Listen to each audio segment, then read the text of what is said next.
guys, ketemu lagi dengan Toto. Simak sampai habis ya. Namun apa jadinya jika cerita pendakian gunung yang seharusnya menjadi pengalaman menarik malah menjadi pengalaman mistis? Seperti halnya cerita pendakian gunung yang satu ini, yang terjadi pada tahun 2007 lalu. Dalam cerita yang dibagikan di akun media sosial TikTok @ninapril ini, ada sebanyak 13 pemuda yang melakukan pendakian ke Gunung Salak. Gunung Salak ini letaknya berada di perbatasan Kabupaten Sukabumi dan Kabupaten Bogor, Jawa Barat.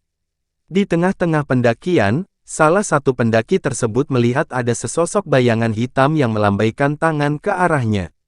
Untuk memastikan sosok apakah itu, ia pun langsung bertanya kepada salah seorang teman yang paling dekat dengannya, apakah dia juga melihat sosok bayangan hitam tersebut.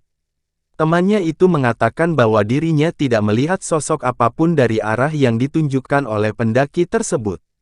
Mereka pun kemudian melanjutkan perjalanannya menuju puncak.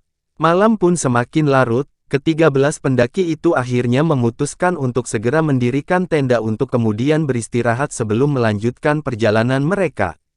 Mereka pun akhirnya mulai beristirahat. Namun, salah satu pendaki yang tadi melihat sosok hitam di perjalanan, kesulitan untuk tidur karena ada perasaan yang tidak nyaman. Ia pun akhirnya memutuskan keluar tenda untuk mencari udara segar. Tak disangka-sangka, pemandangan di luar tenda membuat pendaki tersebut kaget. Ia melihat sejumlah pasukan berseragam layaknya tentara dengan wajah yang pucat berjalan mengelilingi tenda mereka.